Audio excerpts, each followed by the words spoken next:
Shalom, saudara yang diberkati oleh Tuhan. Mari hari ini kita membaca firman Tuhan di dalam Kisah Para Rasul pasalnya yang pertama. Kisah Para Rasul pasalnya yang pertama. Kita berada di minggu yang sangat penting, saudara. Kisah 1 ayatnya yang pertama, ayatnya yang keempat. Kemudian kita akan baca sampai dengan ayatnya yang ke-12. Kisah 1 ayatnya yang keempat sampai dengan ayatnya yang ke-12. Mari kita akan baca secara bergantian saja. Kisah 1 pasalnya yang Kisah pasal 1 ayat 4 sampai 12. Saya akan mulai. Pada suatu hari ketika ia makan bersama-sama dengan mereka, ia melarang mereka meninggalkan Yerusalem dan menyuruh mereka tinggal di situ menantikan janji Bapa. Yang demikian katanya telah kamu dengar daripadaku. Ayat 5.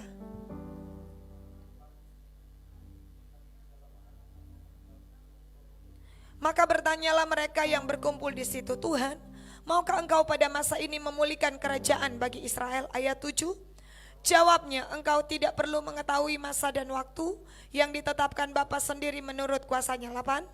Tapi kamu akan menerima kuasa kalau Roh Kudus turun ke atas kamu, dan kamu akan menjadi saksiku di Yerusalem dan di seluruh Yudea dan Samaria dan sampai ke ujung bumi. Sesudah ia mengatakan demikian, terangkatlah ia, disaksikan oleh mereka, dan awan menutupnya dari pandangan mereka. Ketika mereka sedang menatap ke langit, waktu ia naik itu, tiba-tiba berdirilah 2 orang yang berpakaian putih dekat mereka dan berkata kepada mereka, "Hai orang-orang Galilea, mengapakah kamu berdiri melihat ke langit? Yesus ini yang terangkat ke surga meninggalkan kamu akan datang kembali dengan cara yang sama seperti kamu melihat dia naik ke surga." Ayat 12. Maka kembalilah rasul-rasul itu ke Yerusalem dari bukit yang disebut Zaitun. Saudara yang diberkati oleh Tuhan, firman Allah berkata bahwa di dalam firman Tuhan bahwa ayatnya yang ke-11, dan berkata kepada mereka, "Hai orang-orang Galilea, mengapakah kamu berdiri melihat ke langit? Yesus ini yang terangkat ke sorga meninggalkan kamu akan datang kembali dengan cara yang sama seperti kamu melihat dia naik ke sorga." Maka kembalilah rasul-rasul itu ke Yerusalem dari bukit yang disebut Bukit Zaitun. Saudara yang dikasih dalam Tuhan, memperingati kenaikan Tuhan Yesus ke surga, hal pertama yang harus kita tahu bahwa Yesus Kristus akan datang kembali. Kalau dia naik, dia akan datang kembali.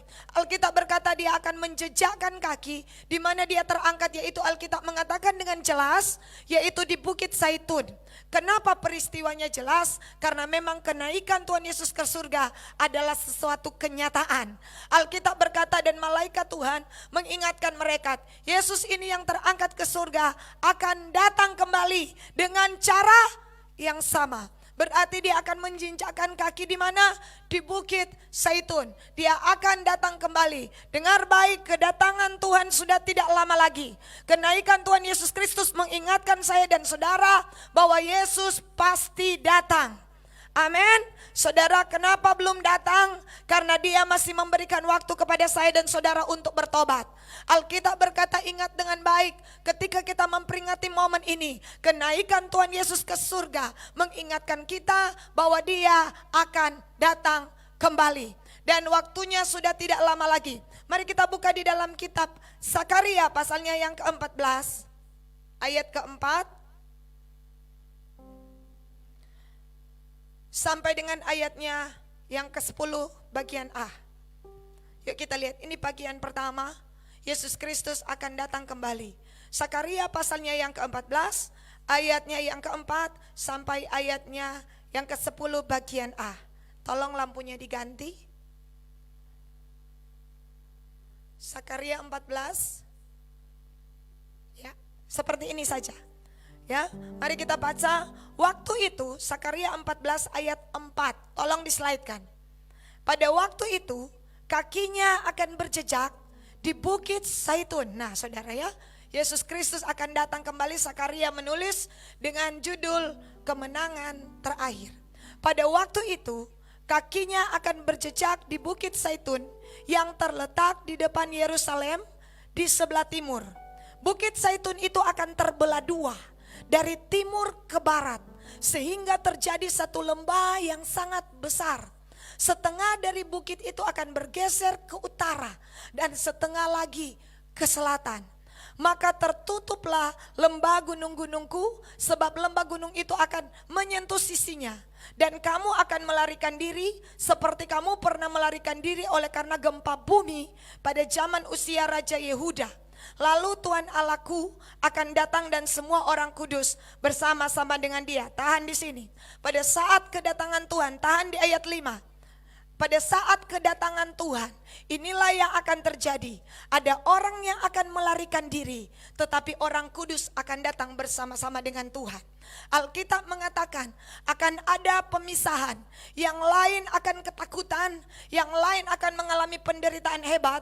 Alkitab berkata, kamu akan melarikan diri, tetapi yang lain akan mendapatkan bagian datang bersama-sama dengan Tuhan. Alkitab dengan jelas berkata, semua orang kudus bersama-sama dia. Nah, mari kita lihat saudara di dalam ayatnya yang berikut. Alkitab mengatakan ayatnya yang ke-6. Maka pada waktu itu tidak akan ada lagi udara dingin atau keadaan beku. Ayat 7. Tetapi akan ada satu hari. Hari itu diketahui oleh Tuhan dengan tidak ada pergantian siang dan malam pun menjadi siang. Saudara, bukankah khotbah pada hari Minggu kemarin Alkitab mengatakan pada satu hari, dalam waktu satu hari Tuhan akan menghapus dosa umatnya. Dalam waktu satu hari pembalikan keadaan terjadi. Dan Alkitab berkata hari itu adalah hari yang diketahui oleh Tuhan. Kedatangan Tuhan juga sudah ditetapkan. Telah ditetapkan ada satu hari. Jadi ingat dengan baik, kedatangan Tuhan tidak lama lagi.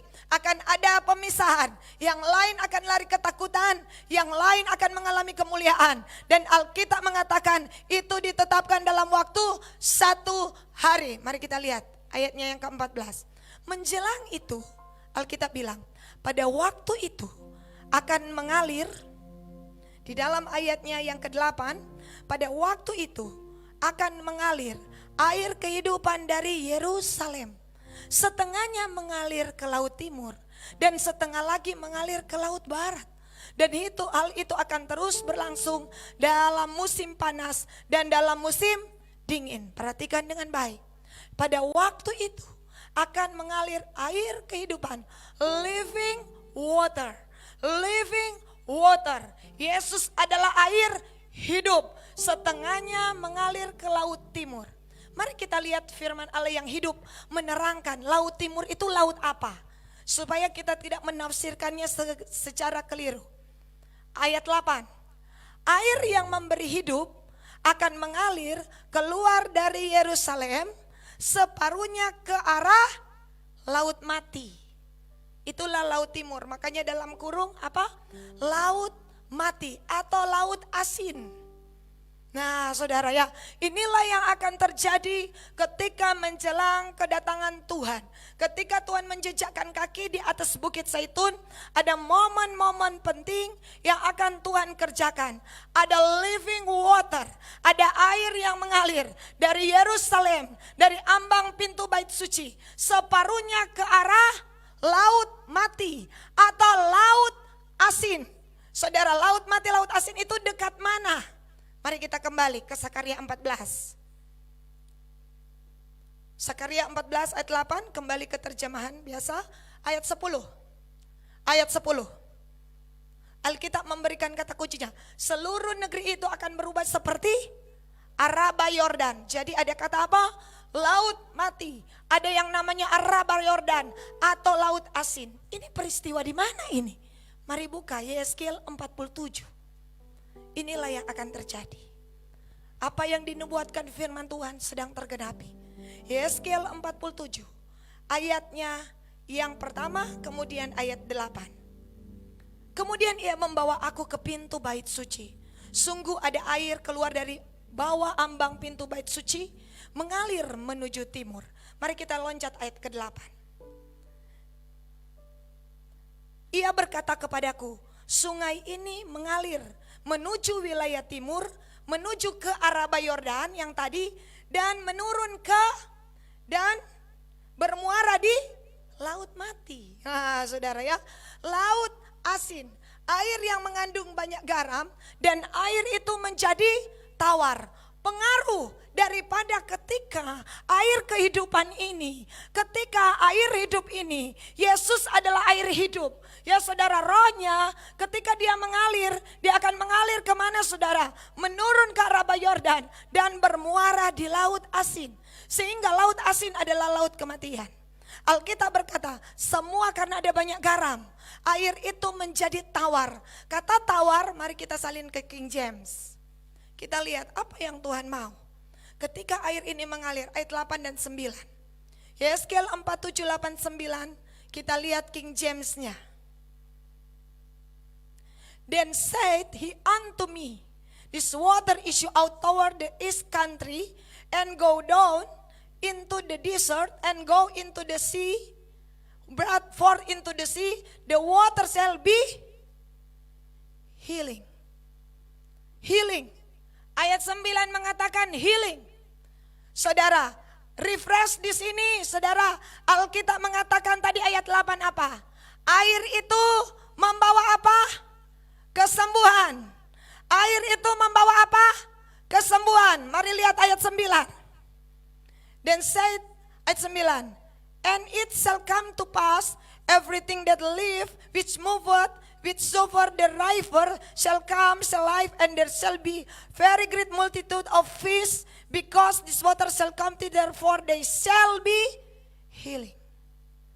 Saudara ya, dengar dengan baik.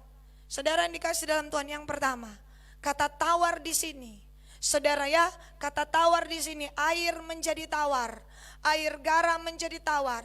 Ketika saudara air hidup datang, semua yang sakit menjadi sembuh. Ini berita baiknya. Alkitab mengatakan, oh saudara menjadi sembuh. Saya berdoa, dikenaikan Tuhan Yesus Kristus ini, kesembuhan sedang terjadi. Aku berdoa melepaskan firman Tuhan ini atas bangsa-bangsa, atas Indonesia, atas kota Bitung, atas rumah tanggamu, atas Kingdom Vision. Setiap yang sakit mengalami kesembuhan, karena air itu berasal dari Yesus Kristus sendiri. Pada saat dia di atas kayu salib, lambungnya dicucuk dan keluarlah air dan darah. Itulah air yang mengalir dalam hidup kita. Itu sebabnya air itu membawa kesembuhan. Wahyu 22 ayat 1 dan 2. Ini adalah sungai yang sama. Ya saudara, Alkitab berkata, Wahyu 22 ayat 1 dan 2. Wahyu 22 ayat 1 dan 2.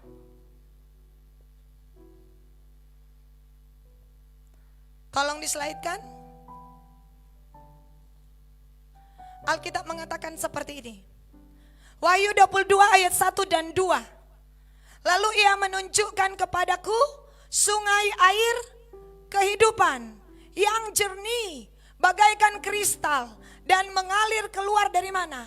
Tahta Allah dan tahta anak domba itu. Ayat 2. Akibatnya apa yang terjadi? Di tengah jalan kota itu, yaitu di seberang menyeberang sungai itu, ada pohon kehidupan yang berbuah 12 kali, tiap-tiap bulan sekali. Dan daun pohon-pohon itu dipakai untuk menyembuhkan bangsa-bangsa. Inilah obat atas bangsa-bangsa. Inilah penawar atas bangsa-bangsa. Bangsa-bangsa di sini bicara juga suku-suku. Inilah obat dalam hidup kita. Hai bangsa-bangsa, ketika aku melepaskan firman Tuhan ini, aku percaya bahwa kesembuhan telah terjadi.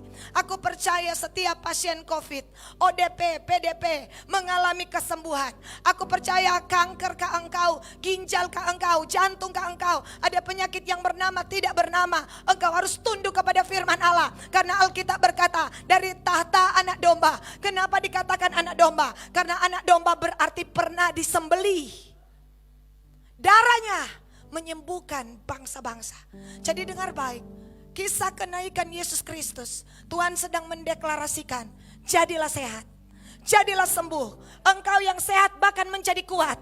bukan sehat biasa saja, tetapi sehat secara rohani, sehat secara jasmani. Pikiranmu sehat, bukan pikiran buta, bukan pikiran kotor, bukan pikiran dengki, bukan pikiran gelap, bukan pikiran sia-sia, tetapi dalam pikiranmu ada pikiran Kristus. Bukan pikiran khawatir, bukan pikiran ketakutan, bukan kebimbangan, bukan putus asa, tapi pengharapan.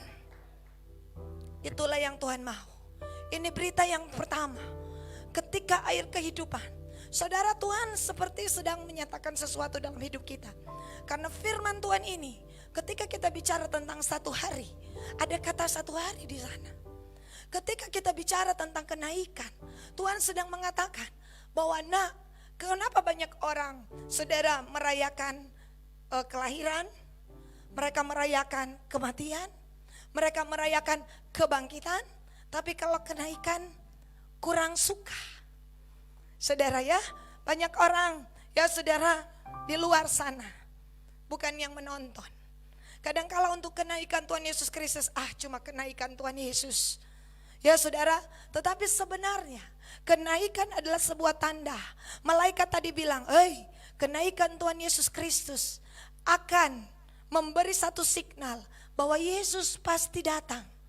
Dan bagian inilah, hanya bagian ini, kelahiran sudah terjadi, kematian sudah terjadi, kebangkitan sudah terjadi, kenaikan sudah terjadi, tinggal satu bagian, namanya kedatangan. Kalau yang 4 ini terjadi, berarti kedatangan Tuhan pasti terjadi. Suka atau tidak suka, ya saudara, ingin atau tidak ingin, kedatangan Tuhan pasti terjadi. Dan untuk menyambut kedatangan Tuhan, Tuhan sebelumnya akan membuat bangsa-bangsa disembuhkan. Akan ada revival yang besar, akan ada tuayan yang besar, akan ada orang-orang. Saya melihat ketika orang Israel keluar dari tanah Mesir, 600.000 orang. Ya saudara, belum ditambah dengan anak-anak dan perempuan. Alkitab mengatakan tidak ada yang tergelincir, artinya tidak ada yang sakit. Tuhan memulihkan mereka, Tuhan merefresh tubuh mereka, Tuhan menyehatkan mereka. Karena ada sebuah destiny, ada sebuah perjalanan profetik yang harus mereka lakukan. Saya berdoa ketika saudara berjalan dalam perjalanan iman, aku berdoa perjalananmu tidak akan terhentikan. Kalaupun hari ini engkau mengalami sakit, engkau pasti sembuh, engkau pasti sembuh. Jangan dengar iblis, jangan pernah dengar dan memberikan telingamu kepadanya. Dia hanya menipu, karena Alkitab berkata dari tahta anak domba itu keluar air yang akan menyembuhkan bangsa-bangsa. Ini yang pertama. Yang kedua, mari kita balik ke Yeskiel tadi. Yeskiel 47 ayat ke-8. Yeskiel 47 ayat 8. Ia berkata kepadaku, sungai ini mengalir menuju wilayah timur dan menurun ke Arabah Yordan dan bermuara di laut asin. Saudara tahu, laut asin atau laut mati adalah tempat evaluasi atau tempat paling rendah di muka bumi ini. 1294 di bawah permukaan laut. Jadi di seluruh dunia tidak ada tempat yang paling rendah kecuali laut asin ini. Laut asin adalah tempat yang paling rendah di seluruh muka bumi ini. Saudara tahu, air itu mengalir ke sana. Keranda dari kata kerennya evaluasi. Saudara, titik terendah. Saudara yang dikasih dalam Tuhan, hari ini saya merasakan bahwa adakah dalam hidup kita mengalami titik paling rendah. Titik paling nadir dalam iman kita. Titik paling di mana kita berada di bawah. Ada seseorang yang Tuhan hubungkan adalah orang yang paling berada di titik paling bawah, titik rendah, titik nadir, sampai air hidup itu datang. Siapa dia? Perempuan Samaria. Yohanes pasal 4, mari kita buka.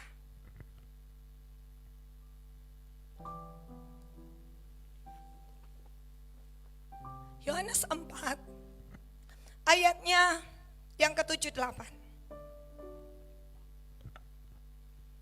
Maka datanglah seorang perempuan Samaria hendak menimba air. Kata Yesus, berilah aku minum. Kemudian ayat 9. Maka kata perempuan Samaria itu kepadanya, Masakan engkau seorang Yahudi minta minum kepada seorang Samaria? Sebab orang Yahudi tidak bergaul dengan Samaria. Yang pertama, dia memiliki titik terendah yang pertama. Kenapa? Karena orang Yahudi, Yesus adalah orang Yahudi. Dia orang Samaria. Saudara tahu orang Samaria? Menurut hukum Taurat, tahan di ayat tadi. Ya, menurut hukum Taurat, orang Samaria tidak bisa diampuni. Kenapa? Karena mereka menikah dengan bangsa Syria. Mereka menikah kawin campur. Pada waktu itu bangsa Syria, ya saudara, menjajah Israel. Dan saudara, ada orang-orang yang memberikan hidupnya menikah dengan orang-orang penyembah berhala ini. Itulah orang Samaria. Sejak hari itu orang Yahudi memandang orang Samaria karena menurut Taurat tidak bisa diampuni. Mereka tidak mau bergaul, mereka tidak mau berbicara, dan sejak hari itu Israel jadi dua. Dan sejak hari itu mereka menjadi yang namanya Israel Utara. Terbelah jadi dua, Israel Selatan. Sejak hari itu orang Yahudi menganggap bahwa orang Samaria adalah warga negara kelas 2. Dan pada saat pembangunan bait suci, orang-orang Yahudi yang setelah menikah dengan orang Samaria kawin campur ini mau kasih sumbangan. Orang Yahudi bilang, sorry, walau kami susah, kami tahu tidak mau terima uang darimu. Wah, jadi saudara, proses permusuhan ini sudah terjadi selama beratus-ratus tahun. Kenapa? Karena mereka melanggar hukum Taurat. Dan saudara tahu, Tuhan datang kepada orang yang menurut orang Yahudi tidak terampuni. Apakah titik terendah dalam hidup seseorang? Jika kesalahannya tidak bisa diampuni. Makanya Daud berkata, berbahagialah orang yang diampuni dosanya, yang pelanggarannya tidak diperhitungkan oleh Tuhan. Satu-satunya jalan orang itu karena tidak terampuni, bagaimana mungkin saudara dia bisa naik? Satu-satunya jalan Tuhan Yesus harus cari dia. Orang itu menggambarkan saya dan saudara. Bilang kiri kanan, puji Tuhan engkau sudah diampuni. Saudara ya, puji Tuhan. Jadi dia berada di titik elevasi yang paling rendah. Dia tidak bisa diampuni. Ya saudara, yang kedua Alkitab mengatakan dia perempuan. Orang Manado bilang wewele. Saudara perhatikan di Alkitab, ketika perempuan-perempuan bilang Tuhan Yesus sudah bangkit, tidak ada satupun laki-laki yang percaya. Kenapa? Karena wanita pada zaman itu adalah wanita dikatakan orang kelas 2. Ya saudara, tetapi saudara yang dikasih dalam Tuhan, Tuhan terobos itu. Tuhan terobos itu. Berita tentang penyembah yang benar justru diberitakan pertama kepada perempuan ini. Hai perempuan-perempuan, bangkitlah dan menjadi terang. Ya saudara, karena semua gender itu sudah dipatahkan. Yang perempuan lambaikan tanganmu. Wah saudara ya, pada zaman dulu kecuali tertentu hakim-hakim Deborah, Nabi. Kalau perempuan yang biasa mereka tidak akan percaya. Makanya Petrus, para laki-laki ketika orang-orang ini perempuan dari kubur, dan Yesus adalah pria yang sangat mantap. Ya, sangat menghormati perempuan. Saya berdoa, biarlah bangkit suami-suami yang bukan takut istri, tetapi mengasihi dan menyayangi istrinya. Saudara, dan tidak kebetulan kabar kebangkitan Kristus pertama dinyatakan kepada perempuan. Tuhan Yesus sedang mengatakan, sudah berakhir masa hanya 1-2 orang yang dipakai Tuhan. Aku perlu para perempuan untuk bangkit menyatakan kuasa. Yang ketiga, ini bukan perempuan biasa. Ya, kenapa? Tertulis di dalam ayatnya yang ke-6. Di situ terdapat sumur Yakub. Yesus sangat letih oleh perjalanan, karena itu ia duduk di pinggir sumur itu hari itu kira-kira pukul 12. Dia menimba siang bolong. Di saat panas tidak ada seorang pun yang mau timba air, dia menimba. Kenapa? Karena perempuan ini menghindari orang lain. Kenapa dia menghindar dari orang lain? Karena ayatnya yang ke-16, ketika Tuhan Yesus suruh panggil dia punya suami, dia berkata, aku tidak punya suami. Ya, dan Tuhan Yesus bilang ayat 18, tolong dislaidkan. Sebab engkau sudah mempunyai 5 suami. Dan yang ada sekarang padamu bukanlah suamimu. Pertanyaannya, lalu suami siapa? Berarti suami orang. Makanya dia pergi ke sumur pada jam 12, pada saat panas, di saat dia tahu dia tidak akan ketemu dengan seorang pun. Di situ dia mau timba air, karena dia sudah penuh telinganya dengan apa? Orang cerca dia, orang hina dia, dasar perempuan tidak benar, dasar perempuan nakal, dasar perempuan cabul. Tapi dia perlu air. Satu-satunya jalan dia pilih. Di saat semua orang lain tidur atau istirahat, di saat itulah dia pergi. Dan di saat itulah Tuhan tahu, aku harus ada di sana.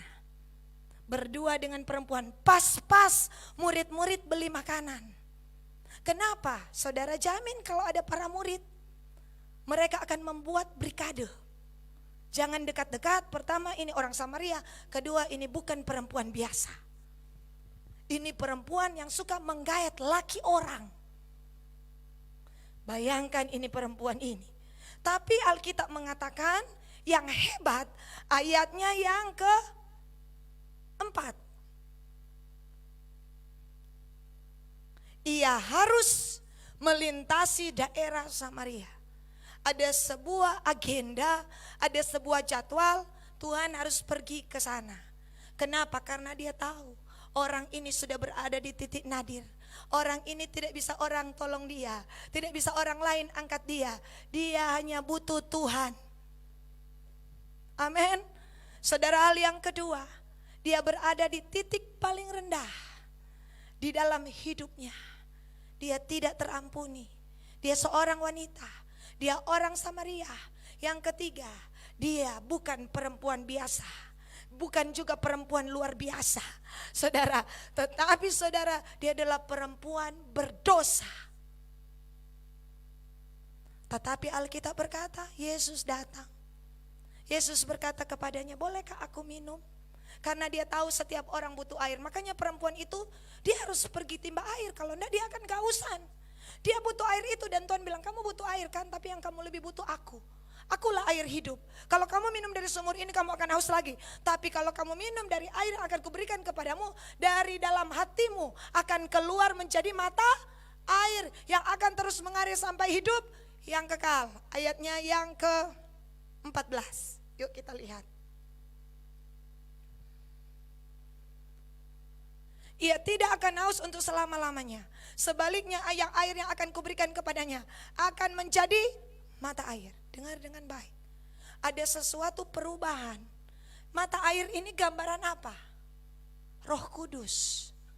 Yohanes pasal 7 mengatakan, nanti kita lihat sebentar. Tapi saudara, ketika Roh Kudus akan ada dalam hidup seorang, Alkitab berkata akan ada roh insyaf, akan ada kesadaran, akan ada pemulihan, akan ada sesuatu hal yang berubah ketika Roh Kudus ada dalam hidupku dan hidupmu. Jika dalam hidupku dan hidupmu tidak ada Roh Kudus, oh saudara, hidup kita adalah hidup yang tanpa pimpinan roh, tapi hidup mengikuti keinginan daging. Dan Alkitab mengatakan, kalau kita baca selanjutnya, perempuan ini mengalami transformasi. Perempuan ini meninggalkan segalanya, dia pergi ke daerahnya. Bukan hanya dirinya berubah, tetapi Alkitab mengatakan dia pergi. Akibat dari kuasa roh ini, Alkitab bilang ayat 39. Dan banyak orang Samaria berada dari kota itu, telah menjadi percaya kepadanya karena perkataan perempuan itu yang bersaksi mengatakan kepadaku segala sesuatu yang telah ku berbuat. Kepada perempuan dia mengatakan ayat 25, 26. Banyak rahasia dia bilang kepada perempuan ini. Jawabnya perempuan itu kepadanya, aku tahu bahwa Mesias akan datang yang disebut juga Kristus. Apabila ia datang, ia akan memberitakan segala sesuatu kepada kami. Ayat 26. Kata Yesus kepadanya, akulah dia yang sedang berkata-kata dengan engkau. Kepada para murid dia tanya, menurut kamu siapa aku? Satu jawab nabi, satu ini hanya kepada apa? Petrus yang bilang, engkaulah Mesias anak Allah. Petrus, bukan kamu yang mengatakan, tapi Bapakku yang membuka selubung yang tertutup itu menyatakan diri kepadamu. Berarti yang menyatakan diri kepada perempuan ini adalah Bapa sendiri yang berkata, akulah dia. Wey, bagi engkau, ya saudara, ini yang namanya pembalikan keadaan. Siapakah wanita ini? Bukan orang penting. Siapakah wanita ini? Tidak terampuni. Siapakah wanita ini? Hidup dalam dosa. Siapakah wanita ini? Sudah punya 6 suami. Dan semuanya suami orang. Tapi ketika dia bertobat, sesuatu yang besar sedang terjadi. Saya berdoa, biarlah di hari kenaikan Yesus Kristus terjadi pertobatan yang sungguh. Terimalah Tuhan Yesus, engkau akan melihat ketika engkau berada di titik paling rendah dalam hidupmu, masih ada tangan Tuhan yang mengangkat engkau. Tuhan Yesus dengan sengaja datang kepadamu, datang kepada perempuan Samaria, berarti dia datang dalam hidupmu. Mungkin kita berkata, tapi pendeta saya tidak punya 6 suami, benar. Tapi mungkin kita punya hubungan gelap secara rohani. Mungkin kita berpikir yang menjadi suami adalah uang kita. Yang menjadi suami adalah harta kita. Yang menjadi suami adalah tahta kita atau kedudukan. Yang menjadi suami adalah semua keinginan mata kita. Berarti kita sudah bahugel dengan banyak pria. Benar, karena Yesus berkata kepada orang Israel, hai orang Israel, engkau telah bersinah dengan meninggalkan aku. Engkau bersinah dengan pohon-pohon besar, engkau bersinah dengan batu-batu besar. Bahkan dalam Yeremia dia berkata, terkutuklah orang yang mengandalkan manusia, terkutuklah orang yang mengandalkan kekuatan manusia dan harta. Karena ada banyak orang yang merasa bahwa sandaran hidupnya, bahwa panggilan dalam hidupnya, cinta dalam hidupnya, suaminya adalah harta. Kita mungkin tidak seperti punya suami, kita mungkin wanita baik-baik. Dan saya percaya demikianlah adanya. Tapi mungkin kita punya hubungan gelap dengan dunia. Kita punya, makanya Paulus berkata, aku cemburu dengan engkau, aku cemburu ilahi, karena aku telah mempertunangkan engkau dengan satu pria namanya Yesus. Tetapi gereja telah tergila-gila bukan dengan Yesus, tetapi dengan pria lain.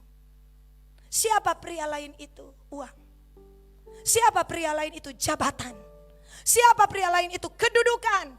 Siapa pria lain itu? Penyembahan berhala. Siapa pria lain itu? Hidup yang tidak benar. Ini waktunya kita berbalik. Sekalipun kita sudah melayani Tuhan, tapi kalau kita punya suami yang lain, kita harus bertobat. Amin.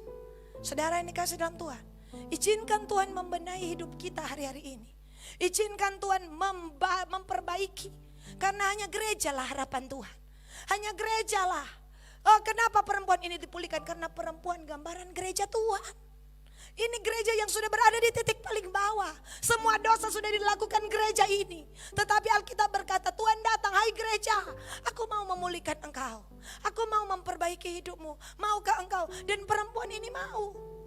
Dia terang-terangan saja. Betul Tuhan, aku tidak punya suami. Baru waktu itu dia sadar. Ya saudara, biasanya orang yang tidak sadar, orang lain punya suami, dia bilang dia punya suami.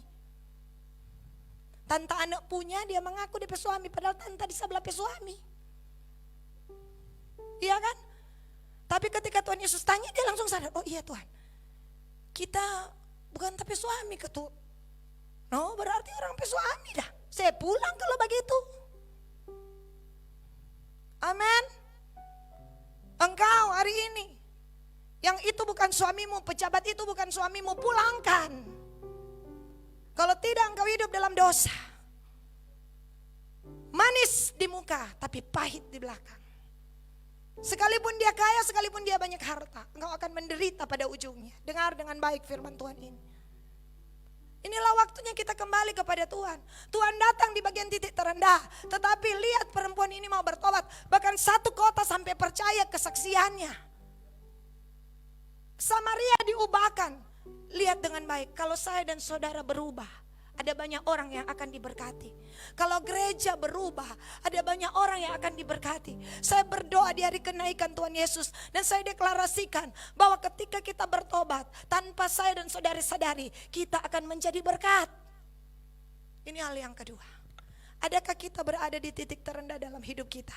Tuhan Yesus datang hari ini. bangkitlah. Bangkitlah. Mungkin kita berada di titik terendah iman. Saudara ya, kita kurang percaya dari ini. Kenapa? Melihat fakta yang ada. Tapi saya mau katakan Tuhan angkat kita hari ini. Dan Tuhan berkata, percayalah hai perempuan. Dia bilang apa? Ayat 21.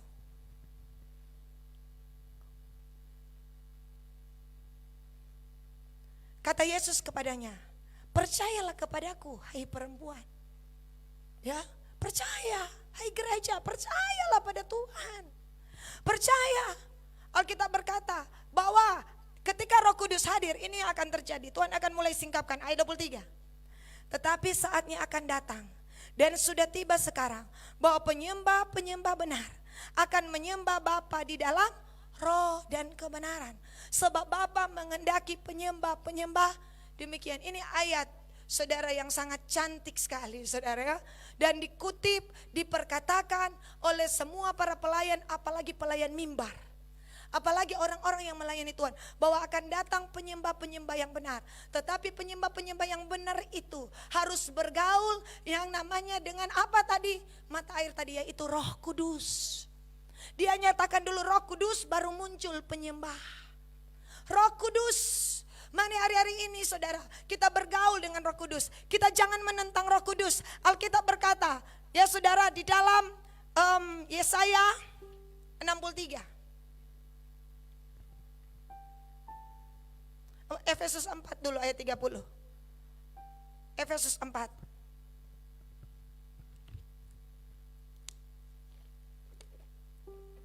Efesus 4 ayat 30. Dan janganlah kamu mendukakan Roh Kudus Allah yang telah memeteraikan kamu menjelang hari penyelamatan. Kalau saya dan saudara sudah ada Roh Kudus, jangan pernah dukakan. Karena meterai itu datang daripada Roh Kudus. Saudara, Alkitab bilang yang telah memeteraikan. Meterai kita bukan 666. Meterai kita ada di dahi. Tanda kita adalah anak-anak Tuhan. Alkitab berkata, tapi Tuhan ingatkan, kamu jangan dukakan. Karena Roh Kudus layak akan memeteraikan. Ada banyak orang Roh Kudus sudah ada dalam hidupnya. Tetapi dia mulai mendukakan Roh Kudus. Dengan cara, ayat 31. Maju. Segala kepahitan, kegeraman, kemarahan, pertikaian, fitnah hendaklah dibuang dari antara kamu. Demikian pula segala kejahatan. Mari kita periksa, apakah ada ini dalam hidup kita? Adakah baku marah belum baku-baku baik? Lebih baik cepat baku baik daripada meterai dapat hapus. Ya, yang ada kepahitan, kegeraman, kemarahan. Kenapa? Jangan mendukakan Roh Kudus. Roh Kudus sudah ada. Roh Kudus itu belum datang pada saat itu karena Yesus belum dimuliakan. Harganya terlalu mahal. Dimuliakan dalam dua. Pertama di atas kayu salib, kemudian naik ke surga. Makanya Tuhan bilang, ketika aku naik ke surga, tunggu di Yerusalem. Karena Roh Kudus akan segera datang. Maka Alkitab bilang, maka penuhlah mereka dengan kuasa Roh Kudus. Jadi hari ini jangan buat Roh Kudus berduka. Dengan cara apa? Orang yang simpan-simpan kepahitan, kegeraman, kemarahan, pertikaian, fitnah, sedang mendukakan Roh Kudus Allah. Kemudian Yesaya 63 ayat 10-11. Yesaya 63. Lihat, tetapi mereka memberontak dan mendukakan Roh Kudusnya. Maka ia berubah menjadi musuh mereka dan ia sendiri berperang melawan mereka. Oh bahaya. Alkitab bilang apa? Maka tadi Yesaya 63 dulu. Dengan cara apa mereka mendukakan? Memberontak. Bersungut-sungut mendukakan Roh Kudus. Maka ia berubah menjadi musuh mereka. Wih. Bilang kiri kanan. Jangan buat Roh Kudus berduka, bahaya kau. Amin. Ya saudara, bahaya. Bersungut-sungut, memberontak, tidak mau berdamai, bahaya. Saudara, dan Tuhan bilang aku menjadi musuhmu. Karena ayat 11 bilang Roh Kudus itu ditaruh di mana? Ayat 11. Lalu teringatlah mereka kepada zaman dahulu kala, zaman Musa hambanya itu, di mana dia yang membawa mereka naik dari laut bersama-sama dengan penggembala kambing dombanya. Di manakah dia yang menaruh Roh Kudusnya dalam hati mereka? Makanya kenapa hati kita perlu dibenahi. Hati kita perlu ditahirkan, hati kita perlu disucikan. Hati kita karena dari dalam hati ini keluar hal-hal yang jahat. Dan Roh Kudus mau bersihkan karena dia mau tinggal. Bukankah engkau bait Allah dan Roh Allah tinggal dalam kamu? Amin. Biarlah Roh Allah, apalagi menjelang kedatangan Tuhan. Berbahaya. Bila yang lain terangkat, yang tertinggal berarti Roh Kudus sudah pergi. Makanya engkau tertinggal. Ya, jadi hari ini Tuhan ingatkan, jangan mendukakan Roh Kudus. Yang kedua, jangan menentang Roh Kudus. Kisah 7 ayat 51. Ada membuat berduka, ada membuat penentangan. Kisah 7 ayat 51.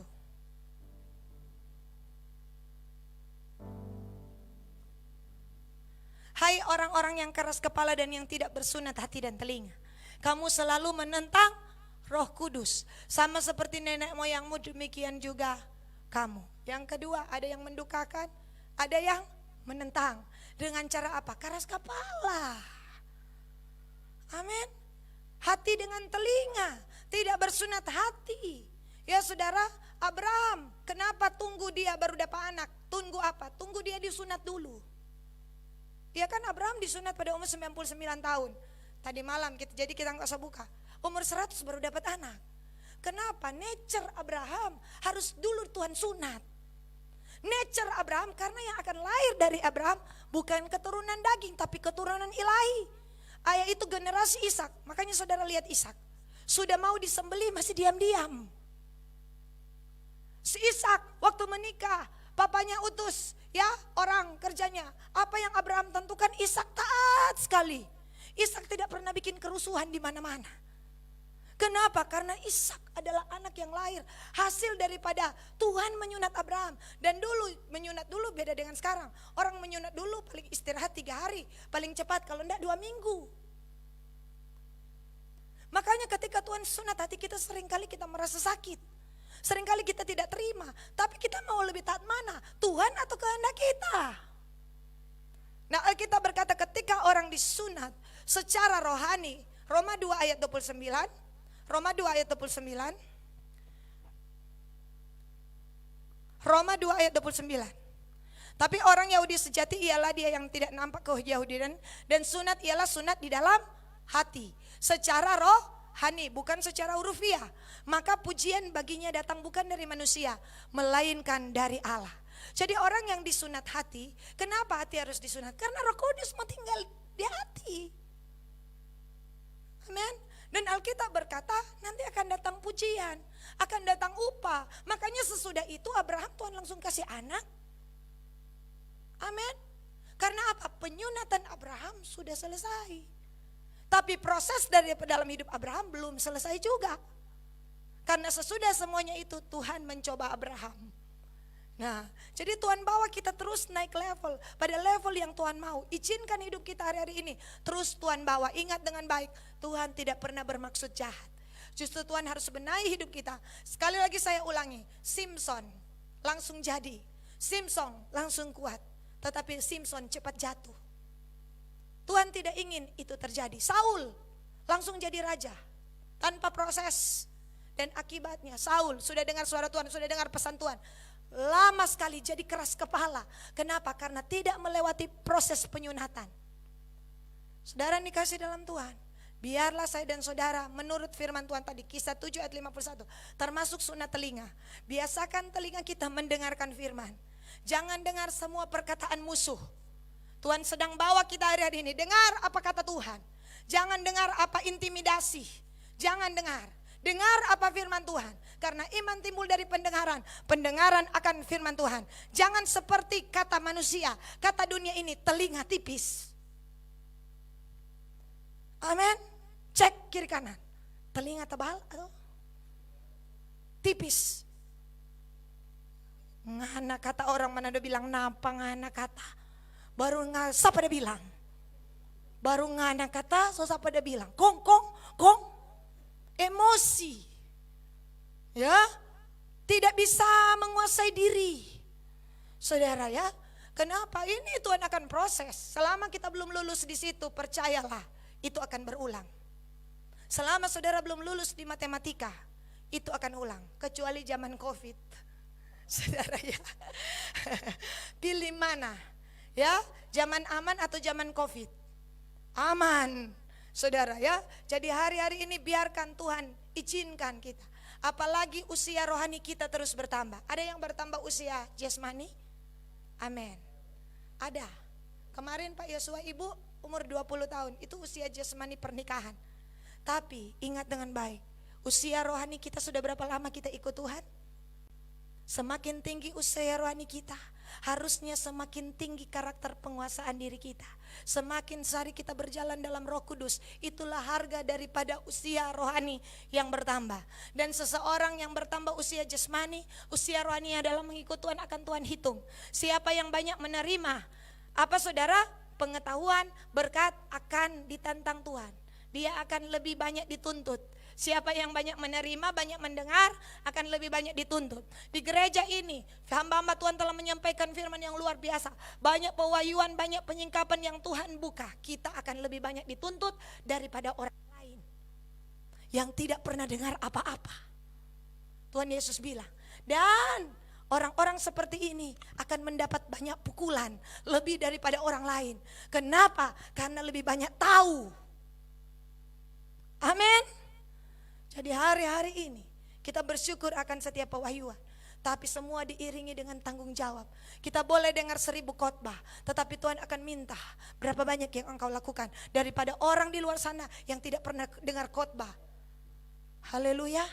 Saudara yang dikasih dalam Tuhan, ini yang Tuhan mau. Kita bersyukur kepada Tuhan. Tuhan itu baik. Yang kemudian yang terakhir, tadi dikatakan yang pertama, sungai itu membawa kesembuhan. Yang kedua, sungai itu mengangkat orang yang dari bawah. Ada lagi satu ketinggalan, mendustai Roh Kudus. Siapa dia? Ananias dan Safira. Mengapa kamu mendustai Roh Kudus? Jadi ada yang menentang, ada yang mendustai. Memangnya Roh Kudus tidak tahu? Roh Kudus tahu. Ada yang mendustai Roh Kudus. Saudara, kenapa? Karena Ananias dan Safira, saudara cinta uang. Yang ketiga, ada yang mendukakan Roh Kudus. Yang paling fatal, menghujat Roh Kudus. Dosa itu kata Tuhan Yesus tidak bisa diampuni. Ketika Tuhan Yesus usir setan, mereka berkata itu karena Beelzebul. Tuhan bilang semua dosa terhadap anak manusia bisa diampuni, tapi dosa terhadap Roh Kudus, menghujat Roh Kudus tidak akan diampuni di dunia ini, tidak, di atas pun tidak. Jadi saudara dikasih dalam Tuhan, Tuhan sedang bergerak hari-hari ini. Mari kita berjalan di dalam rohnya. Yang ketiga, Alkitab bilang, yuk kita lihat. Ada yang terakhir, Yeskiel 47, ayatnya yang ke-8. Ia berkata kepadaku, sungai ini mengalir menuju wilayah timur dan menurun ke Araba Yordan. Araba dari kata kering. Araba, coba lihat bahasa Inggrisnya. Saya tidak menafsirkan, tetapi saudara, Araba dari kata juga kering. Araba saudara dari kata kerontang. Then said he unto me, this water issued out toward the eighth country and go down into the desert. Coba saudara lihat di Google, translate desert, apa artinya? Padang gurun atau padang pasir. Betul Eki? Padang gurun, daerah yang kering. Kenapa terjadi padang gurun? Yesaya 14 ayat 17. Siapa yang buat keadaan penghancuran padang gurun ini? Ada orang yang buat. Ayat 17. Yang telah membuat dunia seperti padang gurun dan yang menghancurkan kota-kotanya, yang tidak melepaskan orang-orangnya yang terkurung pulang ke rumah. Ada sebuah destroy, ada sebuah penghancuran, ada sebuah rencana membuat dunia hancur seperti padang gurun. Siapa orang di balik ini? Ayat 12. Ayat 12 Inggris saja. Bintang Timur Putri Fajar. Ayat 12. King James-nya. Hai engkau, how art thou fallen from heaven, O Lucifer, son of the morning. Siapa yang membuat situasi? Lucifer. Dia mau buat hancur. Tetapi itulah sebabnya air kehidupan harus datang di padang gurun. Itulah sebabnya Yesus dibawa Roh Kudus ke padang gurun. Kenapa? Karena Lucifer menganggap ini daerah teritorialnya, ini daerah kekuasaannya, dan dia pasti menang. Tetapi saudara tahu Tuhan Yesus datang ke sana, dan di padang gurun iblis keok. Di padang gurun iblis kalah. Apakah situasi engkau seperti ada di padang gurun? Yesaya 43 berkata, jangan takut, aku akan membuat padang gurun. Ya saudara, Alkitab bilang menjadi hutan. Bahkan Alkitab berkata, aku akan membuat jalan di padang gurun. Aku akan membuat sungai-sungai di padang belantara. Yesaya 43 ayat 19. Makanya jangan ingat-ingat hal yang dahulu kala. Ingat saudara, sekalipun apa rencana iblis, rencana Lucifer atas dunia ini mau buat hancur, saudara, memang akan kesana kesudahannya. Tetapi kita berdoa, semuanya masih ditahan karena ada gereja. Gereja lah yang bisa membalikan keadaan. Gereja lah yang akan berdoa. Kenapa saudara? Karena Alkitab berkata, sekalipun engkau mengalami masa padang gurun, tapi Tuhan akan buat pintu yang tertutup terbuka. Tuhan akan buat jalan yang tertutup terbuka. Bahkan Yesaya 35 menjanjikan, padang belantara, padang gurun akan bersorak-sorai. Apapun rencana iblis, ini semua rencana iblis. Makanya the living water itu, air kehidupan itu harus mengalir dalam hidup kita. Apakah hidup kita seperti padang gurun, hancur-hancuran? Tenang, masih ada air kehidupan. Tenang, Yesus Kristus adalah jalan. Tenang, air hidup itu menggambarkan kemenangan kita. Itulah sebabnya ayat paling terakhir, Yohanes 7.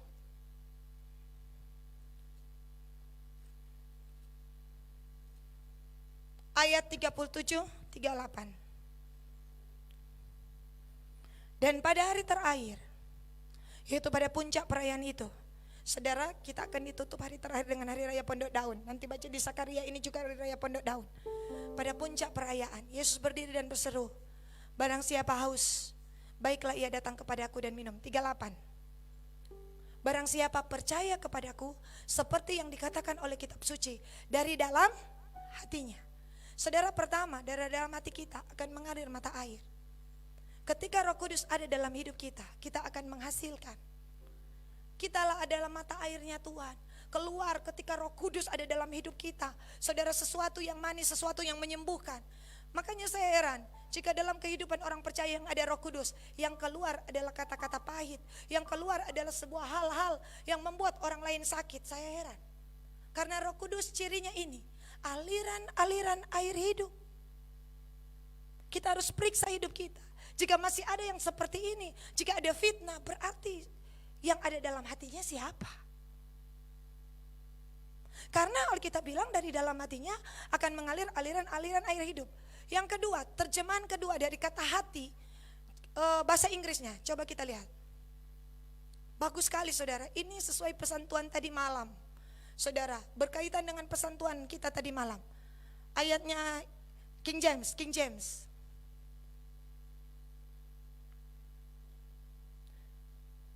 Ada? Ya. He that believe on me, as the scripture had said, of his belly. Apa itu belly? Perut ya.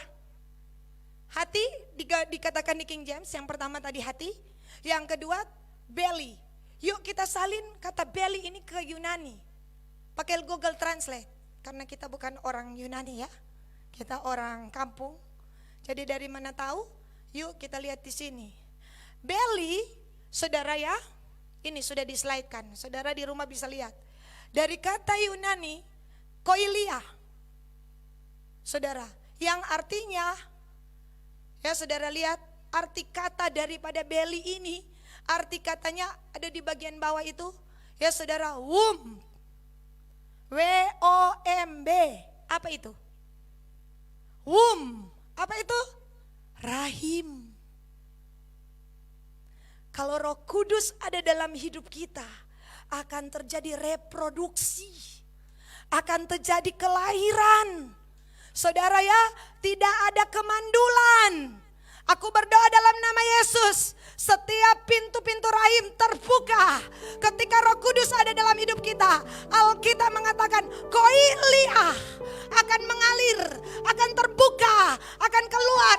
Aku berdoa segala kemandulan jasmani hanya dalam nama Yesus. Dan yang kedua, kemandulan secara rohani.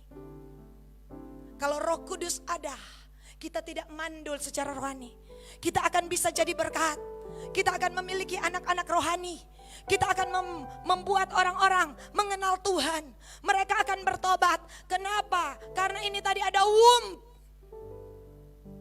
Tapi ini tidak mungkin. Maria berkata, aku belum bersuami. Saya bicara secara rohani. Tetapi Alkitab bilang Roh Kudus akan turun atasmu. Ya saudara, Lukas 1 ayat 34. Yuk kita lihat. Yesaya 66 ayat 7, Lukas 1 ayat 34. Yesaya 66 ayat 7 berkata, Sion yang akan menjadi suamimu. Saudara, Tuhan yang akan menjadi suami Sion. Sion akan melahirkan anak-anaknya. Ya, nah lihat. Kata Maria kepada malaikat, bagaimana hal ini mungkin terjadi? Aku belum bersuami. Ini lihat secara rohani saudara ya. Alkitab mengatakan, saudara ya, Alkitab bilang ayat 35, memang tidak mau terjadi kalau tidak bersuami. Tetapi kalau kita punya suami, Yesaya 54 ayat 5, sebelum ayat ini, mari kita lihat. Ini penting sekali saudara. Yesaya 54 ayat 5. Yuk baca sama-sama. Sebab yang menjadi suamimu ialah Dia yang menjadikan engkau Tuhan semesta alam namanya. Yang menjadi suami Sion adalah Tuhan. Mari bergaul dengan Tuhan hari-hari ini. Kenapa terjadi kemandulan? Karena kita tidak bergaul dengan Tuhan. Kita tidak punya waktu untuk firman. Kita tidak punya waktu untuk berdoa. Kita tidak punya waktu intim dengan Tuhan. Bagaimana ada kelahiran? Memang Maria secara jasmani belum punya suami. Tetapi secara rohani suaminya adalah Tuhan. Karena dia akan melahirkan apa? Maria gambaran gereja, perempuan kan? Alkitab berkata dia akan melahirkan apa saudara? Anak-anak yang kudus, roh Allah, Lukas 1 ayat 34. Yuk kita balik. Ayat 35. Ayat 35. Maju. Jawab malaikat itu kepadanya, Roh Kudus akan turun ke atas kamu. Amin. Saudara akan mengalami terobosan secara rohani. Kita tidak akan mandul lagi. Gereja tidak akan mandul, makanya Tuhan bilang ke gereja, lapangkanlah tempat kemahmu, bentangkan tenda kediamanmu, jangan menghemat, panjangkan talinya, panjangkan koko patokmu. Saudara akan lihat keluargamu bertobat, saudara akan jadi berkat. Ya, suamimu, istrimu, anak-anakmu, rumah tanggamu akan bertobat. Dan waktu-waktu ini adalah sekarang. Asalkan Roh Kudus ada dalam hidup kita. Makanya ketika Roh Kudus memenuhi kita, jangan dukakan, jangan tentang, jangan dustai. Karena Roh Kudus akan yang membawa kita melakukan hal-hal yang ajaib. Ayat 36. Lukas 1 ayat 36 maju. Sesungguhnya Elisabet sanak pun itu, ia pun sedang mengandung seorang anak laki-laki pada hari mudanya, bukan tuanya. Ya saudara, ayat 37. Ini ayat cantik saudara ya. Sebab bagi Allah tidak ada yang mustahil. Sudah hari tua. Ya saudara, satu ayat lagi, Kejadian 18 bilang apa? Kejadian 18 ayatnya yang ke 11, 12, 13. Ayo perkatakan ayat ini saudara. Adapun Abraham dan Sarah telah tua, lanjut umurnya, Sarah mati haid. Ibrani bilang Abraham mati pucuk. Jadi tertawalah Sarah dalam hatinya. Katanya akan berhika aku setelah aku sudah layu sedangkan tuanku sudah tua. Ayat 13. Lalu berfirmanlah Tuhan kepada Abraham, mengapa Sarah tertawa dan berkata, sungguhkah aku akan melahirkan anak sedangkan aku telah tua? Ayat 14. Adakah sesuatu apapun yang mustahil? Sarah boleh tua, Abraham boleh tua, karena anak itu pemberian Roh Kudus. Karena yang membuka rahim manusia adalah Tuhan. Amin. Sedangkan sudah tua, sudah mati haid, makanya Sarah tertawa. Saya bayangkan, banyak pendeta bayangkan, walaupun ini belum benar, Sarah dengan Abraham kata sudah ada gigi. Jadi tertawa, sudah tua kami, sudah mati haid, mati pucuk. Bagaimana mungkin? Tuhan ulang lagi yang di Lukas 1 ayat 37. Tuhan ulang lagi, Tuhan bilang, adakah yang mustahil bagi Tuhan? Tuhan tantang kita. Tuhan tantang kita. Adakah yang mustahil? Tidak. Terjadilah menurut imanmu. Amin. Adakah yang mustahil? Tidak. Kalau Roh Kudus turun atas seseorang, Tiada perkara yang mustahil. Kalau Roh Kudus turun atas engkau, saya percaya yang mandul melahirkan. Kalau Roh Kudus turun atas gerejanya, saya percaya akan melahirkan jiwa-jiwa. Bilang, perkatakan kepada orang di kanan kirimu, tidak ada yang mustahil bagi Tuhan. Dengar baik, tidak ada yang mustahil bagi Tuhan. Sedangkan mati haid, mati pucuk, saudara, Tuhan bisa membuat manusia. Dengar baik, pernyataan terakhir. Adam, siapa papa mama Abraham? Adam. Adam di Taman Eden, maksud saya. Siapa papa mama daripada Adam? Tidak ada. Tuhan sendiri yang buat dia. Ini supranatural. Amin. Adam manusia pertama turun dari mana? Haleluya. Berarti tidak ada yang mustahil bagi Tuhan. Yang kedua, Hawa dari tulang. Betul? Tulang siapa? Adam. Adakah yang bawa tulang hari ini? Bawa istri? Ya, itu dari mana? Adam. Istri-istri, hormatilah suamimu. Amin. Tadi kan bagian suami, tidak lengkap. Ingat, engkau dari mana? Ya, jangan jadi tulang rusak. Ya, yang membusukkan tulang suami. Betul kan, ada firman Tuhan bilang, ada istri-istri membusukkan tulang suami. Kenapa? Karena rusak tulang, terpengaruh yang lain. Tapi ketika suami sudah mulai salah, istri bilang, jangan begitu papa. Ampuni dia papa, berikan dia, jangan. Kenapa dia begini? Istri bilang, sapu pada dia papa, sapu. Ini tulang rusak ini. Atau sebaliknya, jangan bikin-bikin panas suami. Papa tahu, dia bilang, ya papa kata, oh papa masih tenang. Tapi kalau dia bilang mama kata, papa marah. Karena papa sangat cinta pada mama. Ini dia. Saudara, Alkitab mengatakan ada banyak istri menjadi tulang rusak. Nah, dari mana tulang rusuk? Adakah yang mustahil bagi Tuhan? Yang ketiga, ada anak-anak di Alkitab punya papa, punya ibu. Semua rata-rata kita yang ketiga ini. Tapi yang keempat, ada yang tidak punya suami, supranatural. 4 kejadian ini menghasilkan manusia.